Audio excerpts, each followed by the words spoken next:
सवाल है तहरीके तालिबान पाकिस्तान, ये दोनों मिलके कत्ल गारत कर रहे हैं पाकिस्तान की फौज की। कोई 750 के ऊपर तो मारे गए हैं पिछले साल में। ट्रेन का उन्होंने हाईजैक किया है, ये बड़ा सिग्निफिकेंट है, क्योंकि एक ट्रेन में कोई 450-500 लोग होते हैं, तो वो पूरे के पूरे इन्होंने हॉस्टेज बना लिए हैं। पाकिस्तान को ये उन्होंने धमकी दी है कि अगर तुमने कुछ किया तो ये सारे हॉस्टेजेस को शूट कर देंगे। ये करना पड़ेगा। इन्होंने ट्रेन में आग तो लगा ही दी है, तो ये काफी हैम हैंडेड ऑपरेशन मुझे लगता है पाकिस्तान की फौज करेगी। अलर्ट हमको तो केयरफुली वॉच तो करना ही पड़ेगा, अलर्ट भी हमको रहना पड़ेगा, क्योंकि बात ऐसी है कि पाकिस्तान की फौज ध्यान बटाने के लिए कुछ भी कर सकती है। स्पिनिंग आउट ऑफ कंट्रोल, नियंत्रण के बाहर जा रहा। मौलाना डीजल ने पाकिस्तान की पार्लियामेंट के फ्लोर पे कुछ ही दिन पहले कहा था कि 4-5 जिले हैं जो अपनी आजादी डिक्लेयर करने वाले, और साहब वो तो तकरीबन पाकिस्तान के कंट्रोल से तो बाहर है। बलूचिस्तान, जहां तक खैबर पख्तूनख्वा का सवाल है तहरीके तालिबान पाकिस्तान, ये दोनों मिलके कत्ल गारत कर रहे हैं पाकिस्तान की फौज की। कोई 750 के ऊपर तो मारे गए हैं पिछले साल में ही। और एक हम डिमोरलाइजेशन सी जो देख रहे हैं वहां पे पाकिस्तान की फौज में, जितनी कैजुअल्टीज हो रही हैं, धड़ाधड़ मारे जा रहे हैं बेचारे।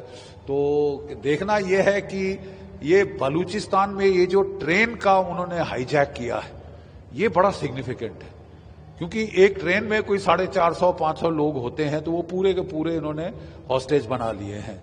कह रहे हैं कि औरतें बच्चों को छोड़ दिया है। पहली खबर आई थी कि 100 के करीब इन्होंने हॉस्टेज बनाए हैं। अब खबर आ रही कि नहीं, पूरी ट्रेन तकरीबन अभी तक इनकी हॉस्टेज है। और पाकिस्तान को ये उन्होंने धमकी दी है कि अगर तुमने कुछ किया तो ये सारे हॉस्टेजेस को शूट कर देंगे। ये बड़ा डेलिकेट ऑपरेशन होता है हॉस्टेज रेस्क्यू, और मुझे नहीं विश्वास कि पाकिस्तान की आर्मी इतने डेलिकेट ऑपरेशन इतने नाजुकी से कर लेगी कि बगैर आम जनता को मारे वो टेररिस्टों को खत्म करें। बड़ा प्रिसीजन ऑपरेशन होते हैं, हमारी एनएसजी कर लेती है, लेकिन पाकिस्तान की फौज का स्टाइल है कि वो रंगत दिखाते हैं। वो अपने F-16 ले आएंगे, तोपे ले आएंगे, टैंक ले आएंगे, और जनता को, जनार्दन को उसमें कुचल देंगे बीच के अंदर।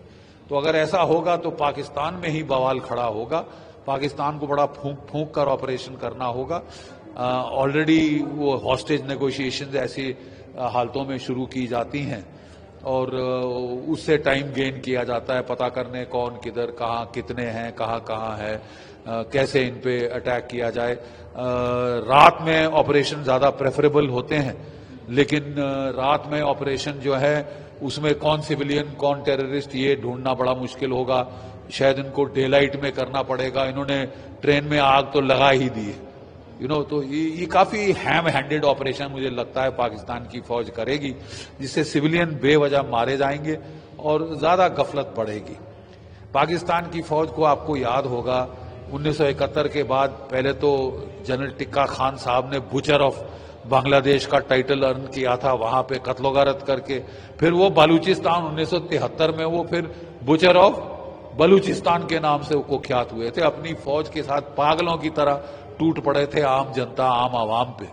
अब ये नहीं चलेगा साहब, क्योंकि अब पाकिस्तान को अगर वो ऐसी हरकतों से बाज नहीं आए, जेनोसाइडल मारकाट, औरतें बच्चे मारने, सिविलियंस मारने, जब तक वो बंद नहीं करेंगे, प्रॉपर काउंटर इंसर्जेंट ऑपरेशन नहीं करेंगे पिन पॉइंटेड, उसमें साहब आपको सर्जन नाइफ लगाना पड़ता है।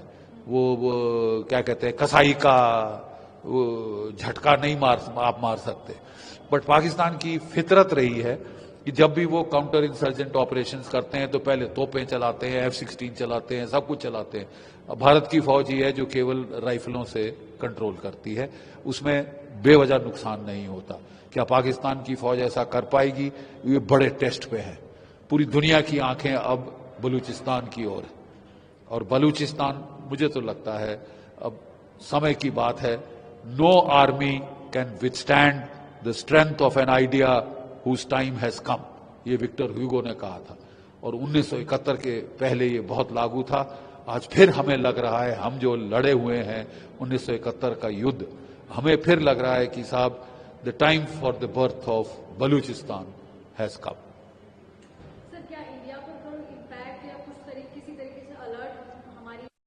अलर्ट हमको तो केयरफुली वॉच तो करना ही पड़ेगा, अलर्ट भी हमको रहना पड़ेगा, क्योंकि बात ऐसी है कि पाकिस्तान की फौज ध्यान बटाने के लिए कुछ भी कर सकती है। देखिए, ये बोलते हैं रस्सी जल गई ऐंठ नहीं गई। ये फटीचर मुल्क है, इकोनॉमिक तबाही की कगार पे है, 2 रोज की रोटी नहीं खिला पा रहा अपने लोगों को, लेकिन साहब पंगे लेंगे जम्मू कश्मीर में, पंगे लेंगे पंजाब में, जाके तख्ता पलट करेंगे बांग्लादेश में।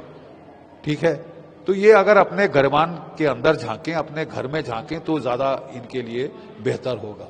लेकिन इनकी आदत है धड़ल्लेबाजी करने की, नाटकीय तरीके करने की, तो हमको ये थोड़ा केयरफुल रहना पड़ेगा अपने बॉर्डर्स पे कि ये क्या ध्यान बटाने की कोशिश तो नहीं करते। लेकिन ये अब अपनी मौत मर रहे हैं। जब वो कहते हैं जब सियार की मौत आती है तो शहर की तरफ भागता है। तो दोनों जो है बलूच इनके पीछे पड़े हैं, सिंधी इनके पीछे पड़े हैं, खैबर पख्तूनख्वा के तहरीक तालिबान पाकिस्तान इनके पीछे पड़ी है, और अब तो जो तालिबान काबुल में है वो भी इनसे सख्त नाराज है, वो भी लड़ाई की धमकी दे रही है, क्योंकि इन्होंने अपने F-16 तैयारे भेजे और वहां पे बेवजह औरतें बच्चे मार के आए हैं, कोई 54 से ज्यादा। तो वो भी तिल मिलाए हुए हैं, वो भी बदला लेंगे। ये सोच रहे थे हमारी जूती की नोक बन के रहेगा अफगानिस्तान, वो तो होने से रहा। ISI के चीफ वहां की फोकट की विस्की पीने काबुल पहुंच गए थे जब तालिबान का राज आया था, और उन्होंने सोचा था कि हमको स्ट्रेटेजिक डेप्थ मिल गई। स्ट्रेटेजिक डेप्थ तो दरकनार साहब, अब आपकी तबाही का वक्त आ रहा है।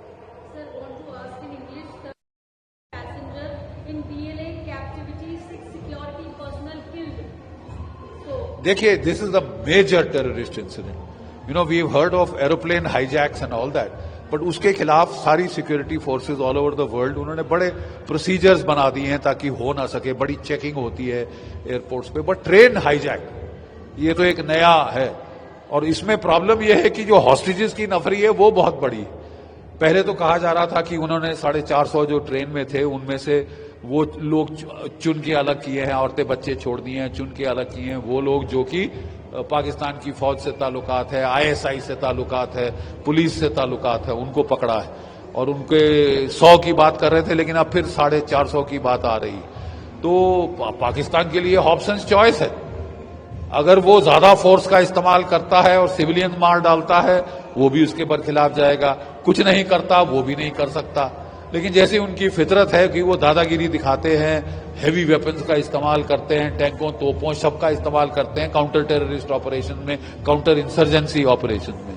तो उन्होंने शुरू कर दिया है। सुना है कि ट्रेन में आग लग गई है, दैट मीन्स हेवी फायर हो रहा है वहां पे। और ये जिस तरीके से ऐसे नाजुकता से ऐसे ऑपरेशन करे जाने चाहिए, वो तो हमको होते दिख नहीं रहे, हमको नहीं होते दिख रहे। तो पाकिस्तान के लिए बड़ी प्रॉब्लम आ गई है। ऑप्शन चॉइस है, कैसे करे, क्या करे, कब करे, दिन में ऑपरेट करे, रात को ऑपरेट करे, क्या गैस लगाए ताकि सिविलियंस बेहोश हो जाए। उसमें हमने देखा था रूस में मारे भी गए थे। प्रॉब्लम है पाकिस्तान के लिए बड़ी। प्रॉब्लम सबसे बड़ी यह है कि उनके खिलाफ व्यापक विद्रोह, they have gone into total revolt. Entire land west of the Indus is spinning out of Pakistan control. Maulana Diesel had said on the Pakistani parliament floor that 5 to 6 districts of Baluchistan are about to declare independence. Victor Hugo had said, no army can withstand the strength of an idea whose time has come. In 1971, the time for the birth of Bangladesh had come. They did all that they could. America came in, China came in, they couldn't stop it.